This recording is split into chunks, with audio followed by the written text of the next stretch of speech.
Denmark's national intelligence chief says there is a high risk of Russian sabotage in the wake of drone activity that has forced the country to close its airports this week. The Danish defense minister said he suspected a, quote, professional behind what he called a coordinated hybrid attack. Russia has denied involvement, but the incidents come after a series of Russian incursions into European airspace this month. Let's dive deeper into this with Emil Archambault. He's a British Academy Global Innovation Fellow at the Center for Security and Defense. Thank you so much for joining DW tonight.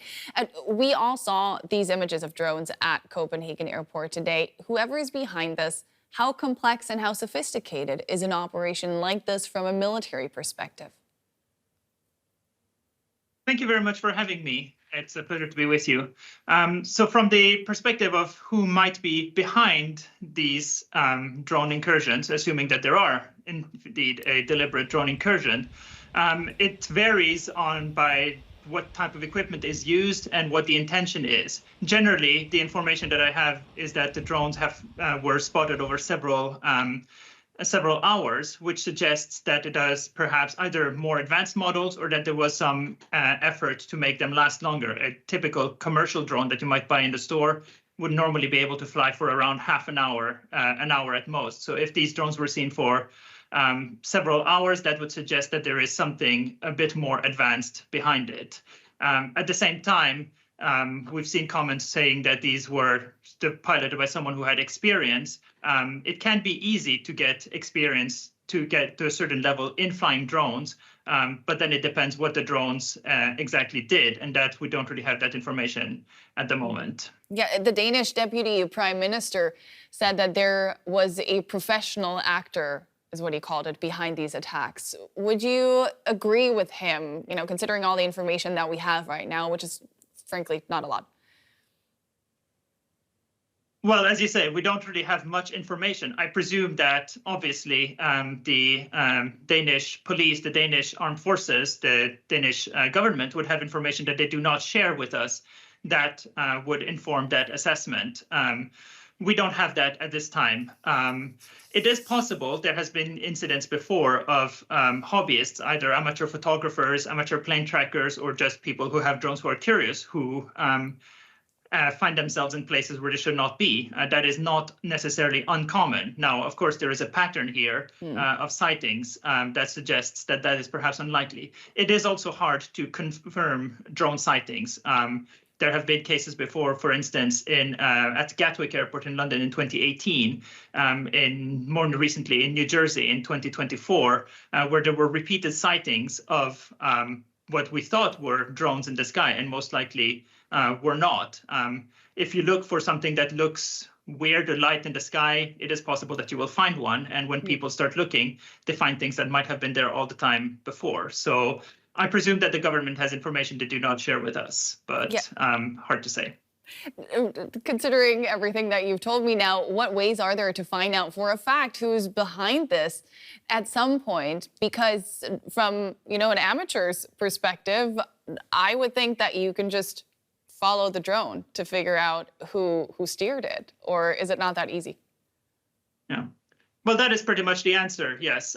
You need to either find the drone, which can give you information about make, model, what kind of data you might be able to seize on it. Otherwise, the typical way to do it is find the operator. If you find the operator of the drone, then you might be able to get information about who that is. When the Canadian women's football team was caught at the Paris Olympics using drones to spy on adversaries, that was how the French police caught them. They caught the operator of the drone and therefore were able to confirm who was behind it. The third possibility would have been to intercept data flows. The drone needs to communicate with some form of control, and therefore it might be possible to find where that data goes, where those images might find themselves later on. But that is all hard to do, and it's hard to assess responsibility unless you have one of those three things, either data, the drone itself, or an operator. Yeah, I think it's safe to say that the EU has had enough airspace incursions over the past weeks. And the big question now, of course, is how to counter this. Let's have a listen to German Chancellor Friedrich Merz.